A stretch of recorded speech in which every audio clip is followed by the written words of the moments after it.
Hello students, तो आ गए हैं हम आज अपनी सेकंड वीडियो लेके। जैसे कि हमने आपको बताया था कि हम सेकंड पार्ट के अंदर अपनी सेकंड वीडियो लेकर आएंगे। तो चलिए स्टार्ट कर लेते हैं। हमने जो लास्ट वीडियो के अंदर जो छोड़ा था टॉपिक अपना, हमने जो लास्ट में छोड़ा था उसी से हम यहाँ पर कंटिन्यू करने वाले हैं। तो हमने छोड़ा था आपका डिमांड फंक्शंस पे, तो हम स्टार्ट करने वाले हैं डिमांड फंक्शन से कि व्हाट आर डिमांड फंक्शंस। देखिए, demand functions are also known as determinants of demand. ठीक है, तो आपको भी यहाँ स्क्रीन पे दिखेगा और स्क्रीन के साथ अब आगे बढ़ते हैं। चलिए ठीक है, तो सबसे पहले थोड़ा सा इंट्रोडक्शन यहाँ पे कर लेते हैं हम कि जो डिमांड फंक्शन है those are also known as determinants of demand. आपको यहाँ स्क्रीन पे दिख रहा होगा हेडिंग। ठीक है, हेडिंग आपको दिख रही होगी। यहाँ पे हेडिंग है आपकी डिमांड फंक्शन और डिटर्मिनेंट्स ऑफ डिमांड। ठीक है, डिटर्मिनेंट्स ऑफ डिमांड और demand function by Piyush Sharma classes, जो हमारे चैनल का नाम है ऑब्वियसली। तो शुरुआत करते हैं। चलिए, जैसा कि आपको यहाँ पे एक डायग्राम दिख रहा होगा, इस डायग्राम के अकॉर्डिंगली क्या है, यहाँ पर जो डिटर्मिनेंट्स ऑफ डिमांड है, यहाँ पर कितने तरह की डिमांड्स होती हैं आपके पास, कितने तरह के फंक्शंस होते हैं इसके। पहला फंक्शन है price of the commodity, own price of the commodity. जो डिमांड है उसका डिमांड चेंज किस वजह से हो जाती है? डिमांड चेंज हो जाती है आपकी पहली चीज own price of the commodity की वजह से। जो इकोनॉमिक्स का जनरल रूल है, देखो जैसे कि अगर प्राइस कम हो जाते हैं तो डिमांड बढ़ जाती है, और अगर प्राइस बढ़ जाते हैं तो डिमांड क्या हो जाती है? कम हो जाती है। ठीक है, तो ये एक जनरल रूल है इकोनॉमिक्स का कि प्राइस अगर बढ़ जाएंगे तो डिमांड कम हो जाएगी, और डिमांड अगर प्राइस अगर कम हो जाएंगे तो डिमांड बढ़ जाएगी, और अगर प्राइस बढ़ जाएंगे तो डिमांड कम हो जाएगी। नॉर्मल सा इकोनॉमिक्स का रूल है, इसमें कोई कठिन बात नहीं है। ठीक है, तो आप डायग्राम पे स्क्रीन पे देख रहे होंगे। पहला है प्राइस ऑफ द कमोडिटी, मैंने समझाया आपको थोड़ा सा जनरली। सेकेंड है आपका इनकम ऑफ द बायर। अगर बायर की इनकम बढ़ जाएगी तो वो डिमांड ज़्यादा करेगा ऑब्वियसली, भले ही प्राइस बढ़े हो ना बढ़े हो, है ना, फर्क नहीं पड़ता। प्राइस बढ़े हैं या नहीं बढ़े हैं उससे कोई फर्क नहीं पड़ता अगर कंज्यूमर की इनकम बढ़ी है। जी हाँ, अगर कंज्यूमर की इनकम बढ़ी है तो क्या हो जाएगा? डिमांड ऑब्वियसली इंक्रीज हो जाएगी। ठीक है, थर्ड पॉइंट देखिए, थोड़ा जनरल बता देता हूँ, उसके बाद हम डीपली डिस्कशन तो करने ही वाले हैं वैसे भी। थर्ड है आपका प्राइस ऑफ रिलेटेड गुड्स। अब ये रिलेटेड गुड्स क्या होते हैं? देखो, ऐसे गुड्स जो आपस में कहीं ना कहीं एक दूसरे से संबंध स्थापित कर रहे हैं। जैसे कि पहला गुड क्या है आपका, पहले गुड्स आते हैं आपके सब्स्टिट्यूट गुड्स। सब्स्टिट्यूट गुड्स क्या होते हैं? जो एक दूसरे के सब्स्टिट्यूट हैं, कि ये नहीं तो ये वाला ले लो, ये नहीं तो ये वाला ले लो। जैसे कि आपका होता है टी और कॉफी। टी और कॉफी है ना, टी और कॉफी एक दूसरे के सब्स्टिट्यूट हैं। कोई चाहे तो टी कंज्यूम कर सकता है, नहीं तो कॉफी कंज्यूम कर सकता है। These are substitute goods. Second आ जाता है आपका, आता है कॉम्प्लीमेंट्री गुड्स, है ना। कॉम्प्लीमेंट्री गुड्स आता है, वो मैं भी डीपली डिस्कशन जब करूंगा तो हम आएंगे। नेक्स्ट आता है आपका consumers taste and preference. Consumer की टेस्ट एंड प्रेफरेंस के अकॉर्डिंग यहाँ पे चेंज हो जाता है। नेक्स्ट है आपका एक्सपेक्टेशंस। अगर कंज्यूमर कोई एक्सपेक्टेशन कर रहा है, कंज्यूमर की एक्सपेक्टेशन क्या है, कंज्यूमर क्या एक्सपेक्ट करता है, भविष्य में क्या हो जाएगा, तो उसके अकॉर्डिंगली होता है ये। नेक्स्ट आता है आपका पॉपुलेशन। साइज क्या है आपका, कितने पॉपुलेशन क्या है, उस पर भी डिपेंड करता है डिमांड का। ठीक है, ये हो गई यहाँ पर जनरल सी बातें कुछ। अब हम डीपली डिस्कशन करने वाले हैं इसका यहाँ पर। ठीक है, तो चलिए आइए थोड़ा स्क्रीन पे आगे बढ़ते हैं। डिमांड फंक्शंस को भी हमने इसी तरीके से दो पार्ट में डिवाइड करा हुआ है। पहला पार्ट क्या है, मैं आपको यहाँ दिखा पाऊंगा अगर, तो पहला पार्ट है आपका यहाँ पर डिमांड। यस, अंडरलाइन कर देते हैं डिमांड, इंडिविजुअल डिमांड फंक्शन। कि इंडिविजुअल डिमांड फंक्शन क्या होता है, ये है। देखो, इंडिविजुअल डिमांड फंक्शन के अंदर मेनली 5 बनती हैं बातें, 5 सीधी सीधी 5 डिटर्मिनेंट्स ऑफ डिमांड है, इसके 5 फंक्शंस हैं। ठीक है, पहला आपका यहाँ पे मैं दिखाता हूँ। पहला वाला जो है वो own price of the commodity. Commodity का खुद का प्राइस अगर डिक्रीज हो जाएगा, जैसे कि मान लेते हैं किसी भी कमोडिटी का, किसी भी गुड्स का अगर खुद का प्राइस अगर उसका कम हो गया है, खुद का प्राइस अगर उसका कम हो गया है तो क्या इंपैक्ट आएगा? अगर कमोडिटी का खुद का प्राइस कम हो गया है तो उसकी डिमांड बढ़ जाएगी, सही बात है ना। और अगर उसका प्राइस फॉल हो गया है तो उसकी डिमांड बढ़ेगी ना। और उसका अगर प्राइस इंक्रीज हो गया है तो डिमांड उसकी कम हो जाएगी। लोग, हमारे यहाँ के इंडिया के लोग तो वैसे भी कंजूस है, लोग वैसे भी कम डिमांड करेंगे उसको। ये हो गई सीधी सी बात। नेक्स्ट आ जाता है हमारा, स्क्रीन पे देखिए आप, नेक्स्ट है हमारा price related goods. Price of related goods. अब मैंने बताया था रिलेटेड गुड्स क्या होते हैं। पहला आपको दिख रहा है यहाँ पे सब्स्टिट्यूट गुड्स होते हैं। मैंने एग्जांपल लेके बताया था, पहला एग्जांपल लिया था मैंने टी का। ठीक है, टी का मैंने एग्जांपल लिया था यहाँ पे पहला। टी के बाद मैंने कौन सा एग्जांपल लेना है? टी और सब्स्टिट्यूट गुड्स के अंदर टी और कॉफ़ी। टी है, जैसे कि अगर टी महंगी हो गई, टी के प्राइसेस बढ़ गए, है ना, तो लोग कॉफ़ी की डिमांड बढ़ाएंगे। क्या बढ़ाएंगे? कॉफ़ी की डिमांड लोग बढ़ाएंगे, है ना, सीधी सी बात है। और अगर टी के प्राइस कम हो गए तो कॉफ़ी की डिमांड क्या हो जाएगी, है ना। मतलब यहाँ पर डायरेक्ट रिलेशन है, क्या कहते हैं, direct relationship between price of related goods, price of one good and the demand of the other substitute good. तो मैं बता रहा था आपको, जैसे टी है हमारी, टी के प्राइस अगर कम हो गए हैं, ठीक है, टी के प्राइस अगर कम हो गए हैं, टी के प्राइस, तो कॉफी की डिमांड क्या होगी, कॉफी की डिमांड कम होगी। क्यों? क्योंकि टी के प्राइस अगर कम हुए हैं ना, तो लोग क्या करेंगे भाई, लोग टी की तरफ शिफ्ट करेंगे, लोग टी की तरफ शिफ्ट करेंगे, लोग टी को परचेज करना स्टार्ट कर देंगे, है ना। अगर देखो, अगर कॉफी के प्राइस बढ़ गए, कॉफी के प्राइस बढ़ गए, तो लोग क्या कॉफी पियेंगे? नहीं, उनकी डिमांड कहाँ शिफ्ट हो जाएगी? टी पर शिफ्ट हो जाएगी, तो वो टी को कंज्यूम ज्यादा करना प्रेफर करेंगे, ये होता है। अब आता है next, complementary goods. Complementary goods क्या होते हैं sir? Complementary goods are those goods which are complementing each other, जैसे कि इन्वर्टर और battery. Without inverter battery is useless, है ना। मतलब इन्वर्टर बैटरी जो है, दोनों का कॉम्बाइंड रिलेशन है, ये दोनों कॉम्प्लीमेंट्री, एक दूसरे के दोनों साथ में यूज होते हैं, है ना। तो क्या होता है, प्राइस, अगर कॉम्प्लीमेंट्री के प्राइस बढ़ जाते हैं, कॉम्प्लीमेंट्री के प्राइस बढ़ जाते हैं, तो जो उसकी जो कॉम्प्लीमेंट्री गुड है, दूसरा वाला जो गुड है, लोग उसकी भी डिमांड करना कम कर देंगे।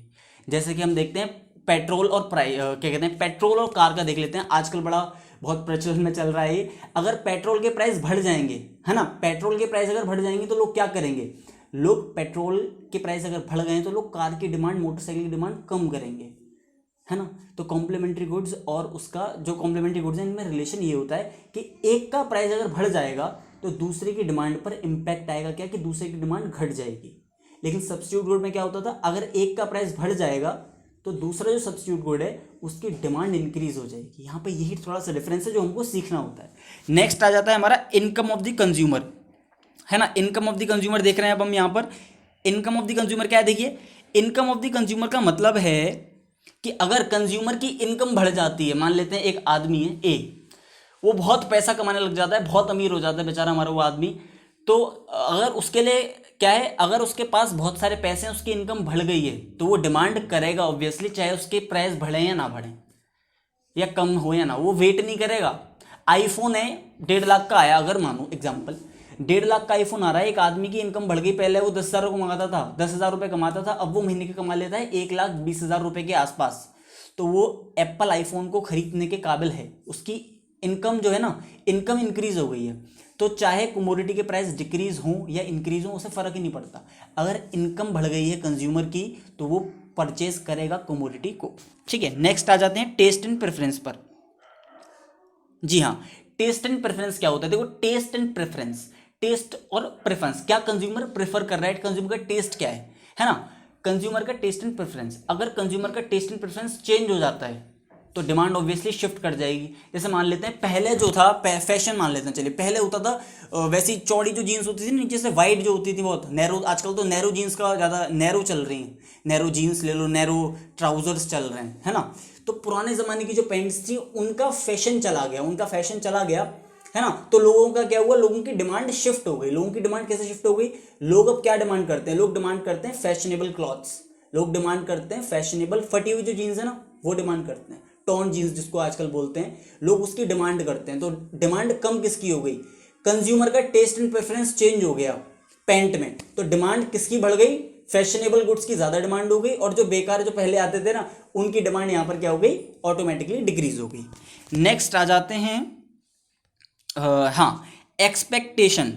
अगर कंज्यूमर की एक्सपेक्टेशन है कि नियर फ्यूचर में, दो तरह की एक्सपेक्टेशन होती हैं, हो सकता है उसकी एक्सपेक्टेशन जो है वो फेवरेबल एक्सपेक्टेशन है, या हो सकता है उसकी जो एक्सपेक्टेशन है वो अनफेवरेबल एक्सपेक्टेशन है। फेवरेबल मतलब उसने उसकी एक्सपेक्टेशन है कि हो सकता है कि पेट्रोल के प्राइस जो अभी नरेंद्र मोदी जी ने बड़ा कम कर दिए थे ना दिवाली पे, वही, तो अगर उसकी एक्सपेक्टेशन है कि नियर फ्यूचर के अंदर पेट्रोल के प्राइस डिक्रीज होंगे, या फिर गोल्ड मान लेते हैं, चलो इसको इसके एग्जांपल छोड़ते हैं, गोल्ड लेते हैं, उसकी कंज्यूमर की एक्सपेक्टेशन है कि इन नियर फ्यूचर गोल्ड के प्राइसेस इंक्रीज होने वाले हैं, ये फेवरेबल उसका है, फेवरेबल एक्सपेक्टेशन है उसकी, तो वो क्या करेगा, अरे बढ़ने वाले प्राइस अभी बाय कर लेता हूं, बाद में उसको सेल कर दूंगा, या फिर जो भी उसका करेगा वो। लेकिन अगर अनफेवरेबल है, उसे लगता है कि आगे जाके गोल्ड के प्राइस बड़े कम होने वाले हैं, ये ऐसा होता नहीं है बट मान लेते हैं चलो कम होने वाले हैं, तो वो क्या करेगा, अरे सोचेगा अरे सेल आउट करो, सेल आउट करो, सेल कर दो। ये तो ये डिटरमिनेंट्स हो गए हमारे इंडिविजुअल डिमांड कर्व के, सॉरी इंडिविजुअल डिमांड फंक्शंस हमारे यहाँ पे सारे हो गए। अब आ जाते हैं मार्केट डिमांड फंक्शंस पे। मार्केट डिमांड फंक्शंस देखिए, जो पहले वाले हमारे थे ना, जी हाँ, ये जो है यहाँ पर जो मैं एरो लगा देता हूँ, इंक्लूसिव ऑफ दोज 5, पांचों तो डिमांड में आते ही हैं, पांचों आते हैं वो वाले, लेकिन यहाँ पर हमने 2 और ऐड करें हैं। क्या 2 ऐड करें हैं, ये हमने करा है। इसके अंदर ऐड हम थोड़ा सा कलर चेंज कर लेते हैं यहाँ पर अपनी पेन का, ये देखिए, चलिए वेरी नाइस। पॉपुलेशन साइज मोटा हो गया ये तो, हाँ कोई दिक्कत नहीं है, चलिए ये वाला कर रहे हैं। पॉपुलेशन साइज और नंबर ऑफ बायर्स, अगर नियर फ्यूचर में जैसे कि अगर नंबर ऑफ बायर्स बढ़ जाएंगे तो डिमांड ऑटोमेटिकली बढ़ जाएगी, पॉपुलेशन साइज अगर बढ़ जाएगा तो डिमांड ऑटोमेटिकली बढ़ जाएगी। लेकिन इंडिविजुअल में नहीं होता था ना, इंडिविजुअल में तो हम एक की बात करते थे, केवल एक की बात करते थे ना। डिमांड में तो पूरी डिमांड की बात, मतलब पूरे मार्केट की बात हो रही है यहाँ पर। मार्केट डिमांड फंक्शन पूरे मार्केट का हो रहा है। मैं पहली स्लाइड में दिखाता हूँ आपको, यहाँ पे आके देखना थोड़ा सा। ये own price of the commodity, price of related goods, substitute goods, ये सारी गुड्स थे। Income of the consumer, taste and preference, expectation, ये सिंगल के केस में भी हो सकता है। अगर इकलौते बायर की बात कर रहे हैं तो हो सकता है, पर ये जो है ना population size, number of buyers, ये एक में, ये इंडिविजुअल में नहीं हो सकता। पिछली वीडियो में सिखाया था मैंने, इंडिविजुअल के अंदर नहीं हो सकता। इंडिविजुअल में तो एक की बात कर रहे हैं ना, केवल एक कंज्यूमर की बात कर रहे हैं, तो उसमें कैसे हो जाएगा सर, ये है ना। देखिए अब आ जाता है डिस्ट्रीब्यूशन ऑफ इनकम। जी हाँ, distribution of income. Distribution of income का मतलब है अगर इंडिया के अंदर इनकम जो है इक्वली डिस्ट्रीब्यूटेड है, सबके पास इक्वल पैसा है, मान लो मुकेश अंबानी के पास भी उतना ही पैसा, मेरे पास भी उतना ही पैसा, तो क्या होगा, डिमांड बढ़ जाएगी। सब लोग डिमांड करेंगे, सब पे पैसा, सब डिमांड करेंगे, सब डिमांड करेंगे, यही डिमांड ऑटोमेटिकली इंक्रीज हो जाएगी। लेकिन इंडिया के अंदर जो इनकम है ना वो इरेगुलरिटी के साथ डिस्ट्रीब्यूटेड है ना। तो इसकी वजह से क्या होता है, इनकम जो है अच्छी तरह से डिस्ट्रीब्यूटेड नहीं है, इसकी वजह से डिमांड कम है। जो richer section of the society है ना वही डिमांड कर पाता है अच्छे गुड्स की, यहाँ पर ये दिक्कत बनती है। तो मैंने आपको सिखा दी है यहाँ पर इंडिविजुअल डिमांड फंक्शन जो बने हमारे, वो कितने बने, वो बने 5, और जो मार्केट डिमांड फंक्शन बने वो कितने बने, 5 और 2 7 बन गए वो हमारे। चलिए आगे बढ़ते हैं, ठीक है। आई होप कि यहाँ तक समझ में आ गया होगा। समझ में आया हो तो एक लाइक बटन को जरा एक बार प्रेस कर देना, ठीक है। चलिए नेक्स्ट, अब आ जाते हैं लॉ ऑफ डिमांड पे। सबसे बेहतरीन कॉन्सेप्ट, सबसे इजी कॉन्सेप्ट कि सर ये लॉ ऑफ डिमांड होता क्या है। लॉ ऑफ डिमांड, देखिए लॉ ऑफ डिमांड, देखिए पहली डेफिनेशन पढ़ रहे हैं यहाँ पर। The law of demand states that, है ना, लॉ ऑफ डिमांड, पेन थोड़ा छोटा करते हैं जी। तो law of demand states that other things being equal, other things being equal, other things being equal, demand increase with a decrease in price of the commodity and vice versa। इस law of demand का मतलब है कि demand कम होगी, है ना, जैसे demand जो होगी, सॉरी डिमांड इंक्रीज होगी with decrease in price. Demand increase, demand बढ़ रही है जब प्राइस कम हो रहे हैं, पहले ही सिखा दिया था। डिमांड बढ़ेगी कब, जब प्राइस डिक्रीज होगा, और डिमांड डिक्रीज कब होगी, जब प्राइस इंक्रीज होगा। तो ये लॉ ऑफ डिमांड है। एक और डेफिनेशन छोटी सी लिखी हुई है, पढ़ते हैं इसको भी। देखिए, in other words, in other words we can say there is a inverse relationship between quantity demanded of the commodity and its own price. मतलब कह सकते हैं कि यहाँ पर इनवर्स रिलेशन है। इनवर्स मतलब उल्टा रिलेशन है, उल्टा ही तो रिलेशन है। डिमांड के जब डिमांड बढ़ती कब है, डिमांड बढ़ती कब है, डिमांड पॉजिटिव इंक्रीज कब होती है, डिमांड इंक्रीज होती है जब प्राइस डिक्रीज होता है। उल्टा हो रहा है, सीधी सी बात है।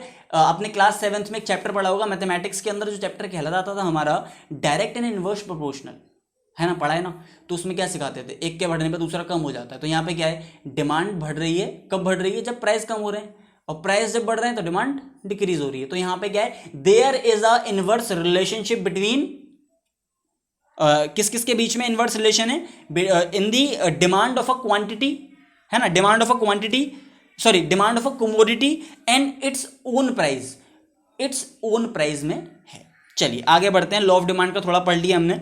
अब आती हैं अजम्पशंस कि क्या क्या लॉ ऑफ डिमांड एज्यूम करके चलता है, क्या क्या एज्यूम करते हैं यहाँ पर। पहला है यहाँ पर टेस्ट एंड प्रेफरेंस कांस्टेंट रहता है। मैंने आपको डिटर्मिनेंट सिखाया ना, भी डिटर्मिनेंट सिखाए सारे, उसमें से own price of the commodity को आप रखो, बाकी सारे यहाँ पे क्या हो जाएंगे, यहाँ पे सबको कांस्टेंट मानना पड़ेगा। जैसे कि टेस्ट एंड प्रेफरेंस को मत मानना, बिल्कुल मत मानना, टेस्ट एंड प्रेफरेंस तो ही नहीं है यहाँ पे कंज्यूमर का, है ना, कांस्टेंट है वो तो। अगला है कोई चेंज नहीं है, इनकम में भी कोई चेंज नहीं है ना। तीसरा क्या है, जो रिलेटेड गुड्स के प्राइस हैं वो भी यहाँ पर चेंज नहीं हो रहे हैं। अगला है कंज्यूमर एक्सपेक्ट भी नहीं करता कि फ्यूचर में कुछ चेंज आएगा, कंज्यूमर एक्सपेक्ट नहीं करता, ये अजम्पशन है। लॉ ऑफ डिमांड पहले ही मान के चलता है कि ना तो टेस्ट एंड प्रेफरेंस चेंज होगा, ठीक है, ना ही इनकम लेवल बढ़ेगा, ठीक है, ना ही कोई चेंज होगा। किस में चेंज होगा, रिलेटेड गुड्स के प्राइस में, सब्स्टिट्यूट में और कॉम्प्लीमेंट्री गुड्स में कोई भी चेंज नहीं होगा। और चौथी चीज मानता है कि कोई कंज्यूमर जो है ना हमारा, वो ये नहीं सोच रहा है कि नियर फ्यूचर में चेंज हो जाएंगे, कुछ भी चीज़ें चेंज होंगी, ये बेसिक मान के चलता है। ये अजम्पशन है, अजम्पशन पता है ना, मैथ्स में मानते थे ना, जब 10th क्लास में पढ़ते थे इरेशनल में, लेट्स एज्यूम √2 इज इरेशनल, या रेशनल मान के चलते थे आप √2 को, उसी तरीके से ये है। नेक्स्ट आ जाते हैं, अजम्पशन समझ में आ गई ना, आ गई। आप चाहो तो लिख भी सकते हो अजम्पशंस को, सारी अजम्पशन लिख लेना, बड़ी बढ़िया है। आगे बढ़ो, आगे आ जाती हैं एक्सेम्पशंस, एक्सेप्शंस। कुछ गलती हो गई हो या लिखने में तो उसमें देख लेना आप। एक्सेप्शंस हैं ये, एक्सेप्शंस में लॉ ऑफ डिमांड फेल कहाँ हो जाता है भाई, लॉ ऑफ डिमांड भी फेल हो जाता है। कहाँ पे फेल होता है लॉ ऑफ डिमांड, पहला है यहाँ पर आर्टिकल ऑफ डिस्टिंक्शन। पहले गुड्स बताया गया, आर्टिकल ऑफ डिस्टिंक्शन क्या होता है, ऐसे गुड्स, प्रोफेसर वेबलन हमारे सामने हुए, उन्होंने बताया इसकी डेफिनेशन कि ऐसे गुड्स जो बिकते ही इसीलिए हैं क्योंकि उनका प्राइस बहुत हाई है। जैसे अब मैंने एग्जांपल यहाँ दिया हुआ है, प्रीशियस डायमंड। प्रीशियस डायमंड क्यों बिकता है, रूबीज क्यों बिकते हैं, क्योंकि ये रेयर है, क्योंकि इनके प्राइस बहुत हाई हैं। लेकिन अगर इनका प्राइस कम हो जाएगा तो इनकी डिमांड बढ़ेगी क्या, नहीं, प्राइस ही कम हो जाएगा सर, तो इनको कोई पूछेगा नहीं, कौड़ियों के भाव बिकने लग जाएंगे। तो ये ऐसे गुड्स होते हैं जहाँ जो बिकते ही इसलिए मार्केट में क्योंकि इनकी प्राइस कम है, सॉरी इनकी प्राइस ज़्यादा है ना। अगर इनकी प्राइस कम हो जाएगी तो ये पत्थर के समान है एक तरह से, फिर है ना, प्राइस ज़्यादा है इसलिए कंज्यूमर खरीदता है। तो यहाँ लॉ ऑफ डिमांड फेल हो जाता है क्योंकि यहाँ पे इनवर्स रिलेशनशिप नहीं बन पाता है। आगे आइए चलिए, अगला है गिफन गुड्स। गिफन गुड्स को हम बोलते हैं, एमसीक्यू में पूछा जा सकता है गिफन गुड्स को और क्या बोलते हैं, तो लिख के आएंगे सब बच्चे कि गिफन गुड्स को बोलते हैं गिफन पैराडॉक्स। क्या बोलते हैं, गिफन पैराडॉक्स बोलते हैं। ये होते हैं बड़े हाईली इंफीरियर गुड्स होते हैं, बड़ी घटिया क्वालिटी के गुड्स, कि अगर इनकी प्राइस में कोई चेंज आया, इनके प्राइस में कोई चेंज आया भी, या मान लेते हैं इनका प्राइस कम हो गया है ना, या इनका प्राइस अगर कम हो गया तो कंज्यूमर इनको नहीं खरीदेगा, है ना। प्राइस कम होने पे भी कंज्यूमर नहीं खरीदने वाला क्योंकि ये हाईली इंफीरियर गुड्स हैं, बड़ी घटिया क्वालिटी के गुड्स होते हैं ये, सीधी सीधी बात ये है। तीसरे आ जाते हैं हम इर्रेशनल जजमेंट पर। आइए बच्चे, इर्रेशनल जजमेंट ये क्या होता है, इर्रेशनल जजमेंट जब जो आपका कंज्यूमर है ना वो जज करने लग जाता है। जैसे मैं आपको एग्जांपल दूं कि हम लोग क्या सोचते हैं, हम लोग ये सोचते हैं कि अगर कोई चीज़ महंगी है, इसका मतलब वो अच्छी क्वालिटी की। जब कंज्यूमर ये सोचने लग जाए कि कोई चीज़ महंगी है तो अच्छी क्वालिटी की है, तब लॉ ऑफ डिमांड फेल होगा। एक और एग्जांपल देता हूँ, छोटा सा है बड़ा, आपको यहाँ दिख रहा होगा स्क्रीन पर अपनी, कि ऑर्गेनिक और नॉन ऑर्गेनिक प्रोडक्ट, आजकल का जो रिच सेक्शन है सोसाइटी का वो क्या सोचता है, ऑर्गेनिक चीज़ें बढ़िया हैं, नॉन ऑर्गेनिक चीज़ बेकार है, ठीक है। तो ये जब ऐसी इरेशनल जजमेंट करता है ना, जजमेंट लेता है इरेशनल जजमेंट, तो लॉ ऑफ डिमांड फेल हो जाता है, वहाँ पे लॉ ऑफ डिमांड टिक नहीं पाता वहाँ पर। चलो आगे आते हैं, लास्ट कॉन्सेप्ट आज का, मज़ा आ जाएगा पढ़ने के बाद इसको। ये है, देखिए कलर चेंज कर लेते हैं, थोड़ा माहौल बना रहेगा। Impact of taste and preference on demand of commodity. Taste और प्रेफरेंस के चेंज होने से, मतलब टेस्ट और प्रेफरेंस से क्या इम्पैक्ट पड़ता है किसी भी चीज़ की डिमांड पे, किसी भी कमोडिटी की डिमांड पे क्या पड़ता है, पहला ये है ना, इंडिविजुअल लाइक एंड डिसलाइक्स की वजह से पड़ता है। पहला तो अगर इंडिविजुअल इंसान की लाइक और डिसलाइक चेंज हो रहे हैं, भले किसी भी वजह से चेंज हो रहे हैं, तो इम्पैक्ट आएगा कमोडिटी पे, कमोडिटी की परचेज एंड सेल बढ़ सकती है, घट भी सकती है। नेक्स्ट आता है ट्रेंड्स और फैशंस। ट्रेंड चल गया आजकल, देखो आजकल बड़ा मास्क वाला चल रहा है ना, तो आजकल हुडीज आई हैं कुछ इस तरह की जिसमें मास्क इस तरह से होता है, देखो मतलब मुंह पे तब मुंह तक आ जाता है वो, मैं आपको दिखाऊंगा अगर मुझे कभी मौका मिलेगा, तो मुंह तक आ जाता है, वो मुंह पे कवर कर लेता है, मतलब आपका टोपा भी बन गया, वो मुंह को भी कवर कर लिया, तो इस तरीके का वो बनता है ना। तो ट्रेंड फैशन, इसकी वजह से भी, इसे भी बोलते हैं टेस्ट एंड प्रेफरेंस, इसकी वजह से भी कमोडिटी की सेल परचेज पे चेंज आ जाता है। नेक्स्ट आता है क्लाइमेटिक कंडीशन। अरे भाई क्लाइमेटिक कंडीशन, जैसे कोल्ड ड्रिंक है, कोल्ड ड्रिंक कब बिकती है ज़्यादा? Mostly in the summer season, है ना।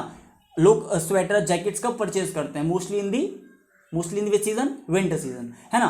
तो कंज्यूमर क्लाइमेट की कंडीशंस की वजह से भी टेस्ट और प्रेफरेंस चेंज हो जाता है, क्योंकि ठंड में किसको प्रेफरेंस देगा कंज्यूमर? किसको देगा? सीधी सी बात है सर, प्रेफरेंस किसको देगा? ठंड में कंज्यूमर प्रेफरेंस देगा हुडीज को और जैकेट्स वगैरह को, है ना। तो नॉर्मल कपड़े तो नहीं पहनेगा वो, वैसे वाले जो हम पहनते हैं गर्मियों में, तो उसकी डिमांड कम हो जाएगी। तो ये टेस्ट एंड प्रेफरेंस की वजह से चेंज आ जाता है किसी भी पर्टिकुलर चीज़ की डिमांड पर। तो आई होप कि पूरी वीडियो आपको समझ में आ गई होगी। समझ में आ गई हो तो एक बार लाइक कर देना। आगे जो नेक्स्ट पार्ट ला रहे हैं वो बहुत अच्छा पार्ट लेके आ रहे हैं। लास्ट पार्ट होगा थ्योरी ऑफ डिमांड चैप्टर का, उस पार्ट में हम पूरी तरह से समझा देंगे, ग्राफ्स को समझाएंगे हम वहाँ पर पूरे अच्छी तरह से, सारे ग्राफ, शिफ्ट एंड डिमांड, है ना, शिफ्ट डिमांड में समझाएंगे हम, मूवमेंट अलोंग द डिमांड को समझाएंगे। तो वो चीज़ें करके हम चैप्टर को ओवर करेंगे। Thank you very much for watching this video and keep supporting and keep watching this videos.